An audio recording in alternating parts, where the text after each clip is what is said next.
YouTube. Quinn Wade coming to you with that basketball analysis on Outs Playground on YouTube exclusively now. And I'm going to tell y'all what I feel about the Detroit Pistons winning 125 to 112 against the Philadelphia 76ers. They go back to 500, 26 and 26 and 13 and 13 at home. And the Philadelphia 76ers go to 20 and 31 and 10 and 15 away from home. No Cade Cunningham tonight, but we did get Paul George and Joel Embiid tonight. And it didn't matter because the Detroit Pistons win the season series 2-1, so they don't play each other again for the rest of this season. Unless they play in the playoffs, then they don't even see each other again at all. But they ended up winning the first quarter handedly, 42 to 27 over Philly. In the second quarter, 36 to 22. But that third quarter allowed Philly to cut some of that deficit because they won it by 10, 39 to 29. They also won the fourth quarter 24 to 18, but the lead was so big that even that didn't help them win this game. And they made a run for it, but it didn't matter because the Pistons had the lead so high. All they had to do is make simple plays to be able to win in the fourth quarter, and that's what they did.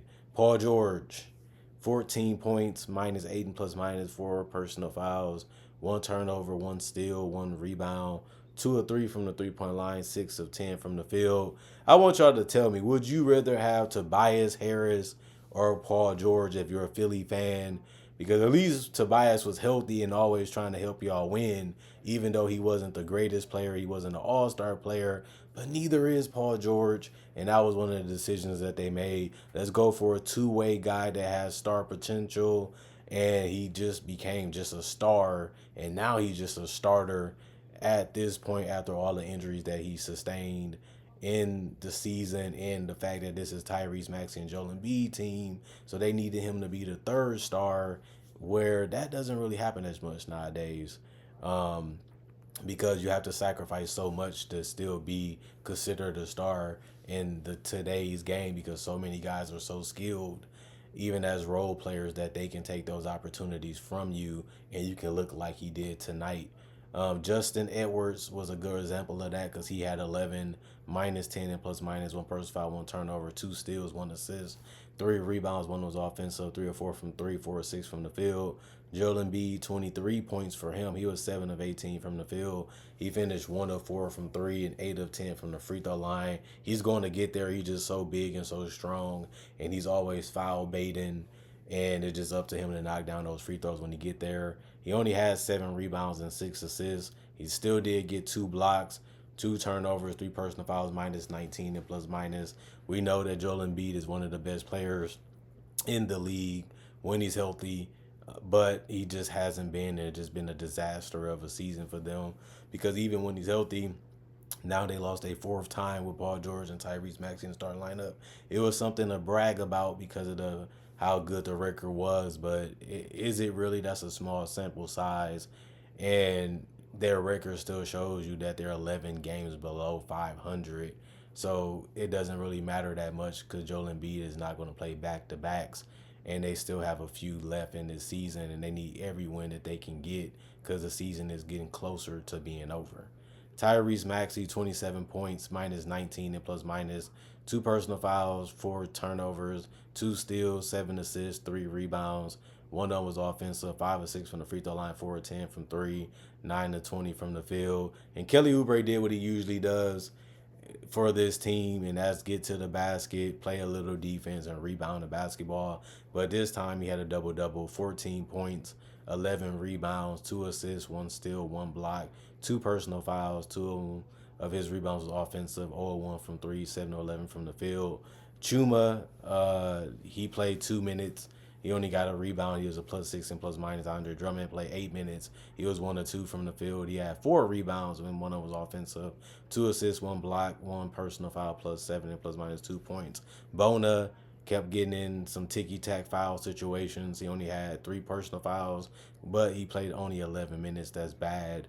101 from the field, got an easy attempt and converted it. 1 rebound, 1 block, 1 turnover, -1 and plus minus. Kyle Lowry took a shot and missed it, but he also got to the free throw line, made his 2 free throws. He had 3 assists, 2 rebounds, one of them was offensive, 1 block, 1 personal foul, -2 and plus minus 2 points.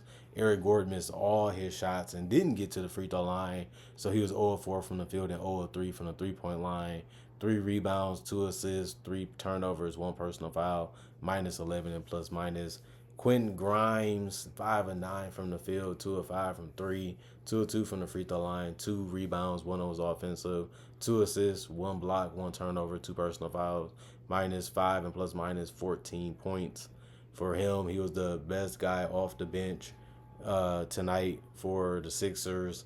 And then Ricky Council was 1-1 from the field. It was a 3, 1 assist, 1 steal, +6 and plus minus 3 points. Their bench didn't really do much outside of Quentin Grimes, who they just picked up. He does what he usually does, play a little defense, knock down some shots from the perimeter, and also able to get to the rim a little bit and finish and get to the free throw line sometimes like every other player.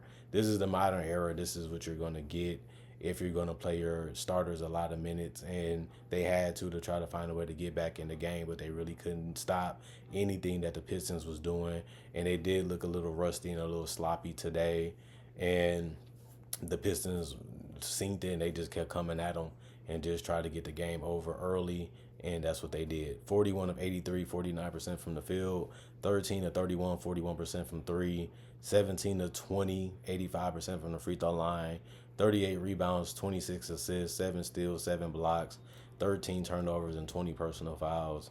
And then you look at the Pistons. Tobias Harris had 22, +7 and plus minus, 2 turnovers, 1 steal, 3 assists, 9 rebounds, 4 of them was offensive. He was 6 of 6 from the free throw line. Attempted no threes tonight.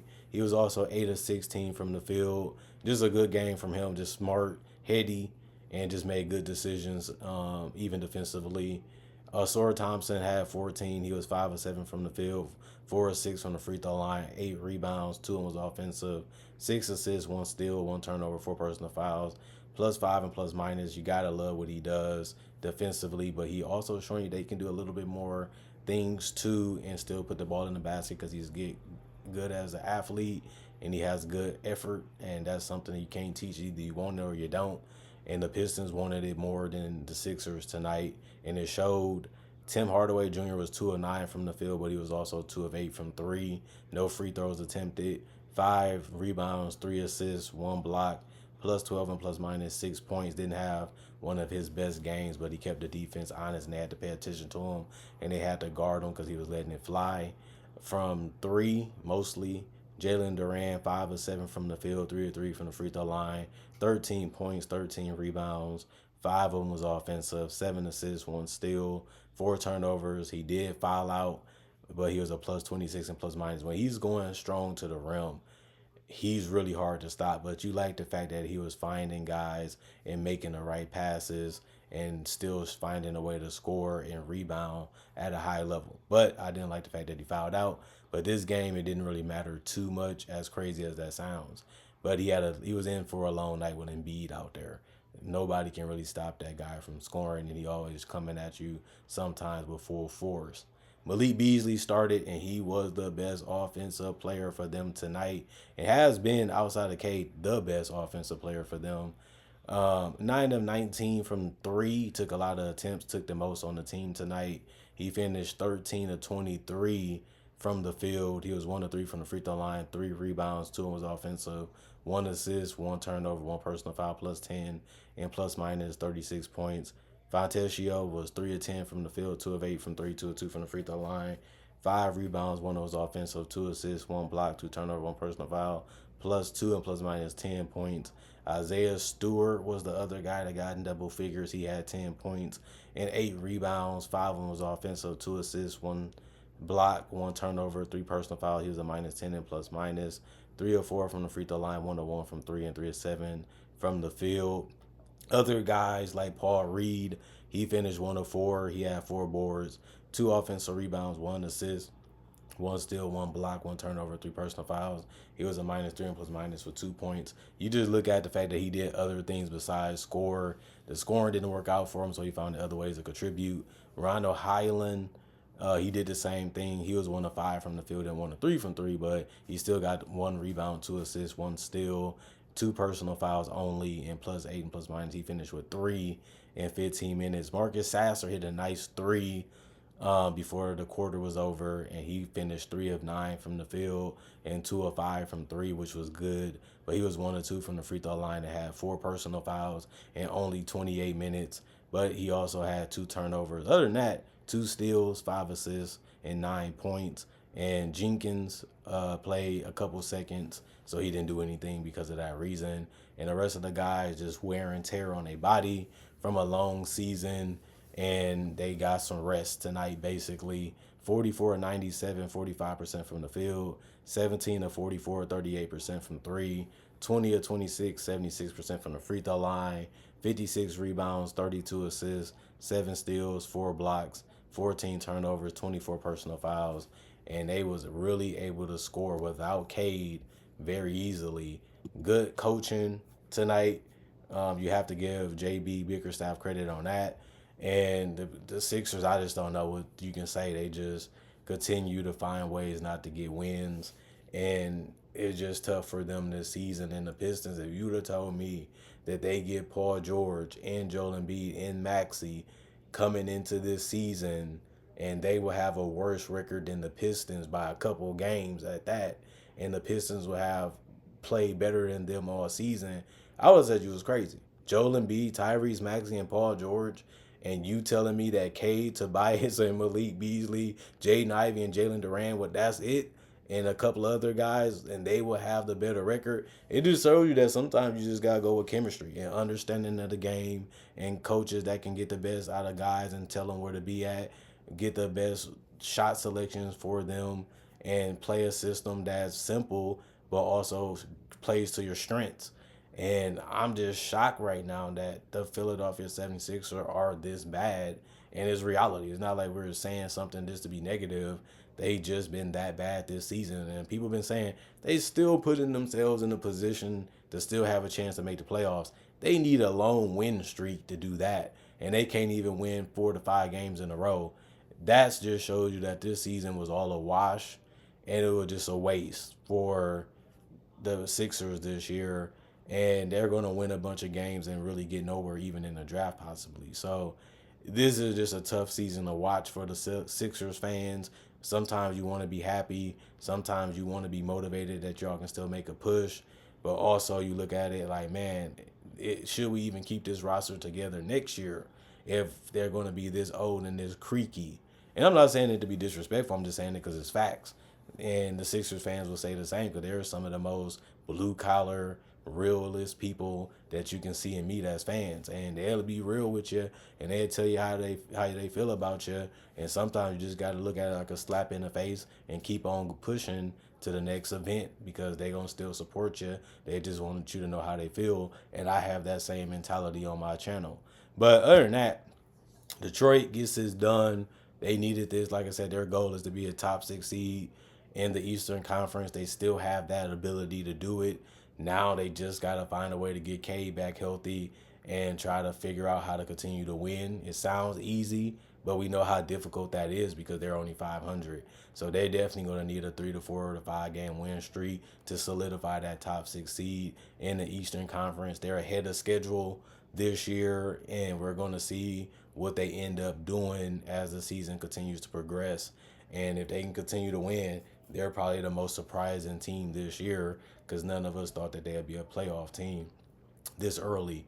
But they made all the moves to give them a better chance, even at the deadline, to increase their chances of being able to end this season with a NBA playoff appearance, which they're close to doing so far. Other than that, comment, like, subscribe, share. Hit the notification bell for more analysis. And if you're new to the channel, I do conversation videos just like this, just with various topics.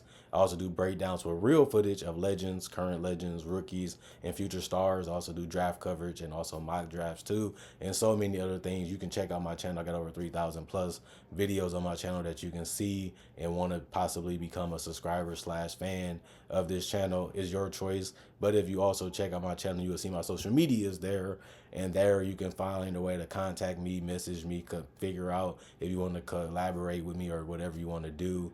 I also respond to all my fans and anybody that's interested in doing anything, especially if it's for the betterment of the channel. Other than that, thanks for watching. Y'all stay blessed. The weekend is upon us. Hopefully y'all been having fun and getting some breaks in there. You know I'm going to be going all weekend, most likely, and I'm just enjoying giving y'all videos. Thanks for appreciating the videos for what they are. I hope y'all have a blessed day. I'm going for now. Let's make 2025 better than 2015. That's the only goal for this channel this year. It was just so powerful how that year really changed the shape of how I think and feel about this channel, and it's still going on 10 plus years later, and I have enjoyed doing this as a job. Other than that, see you guys later today with more analysis, and I'm going for now. See ya.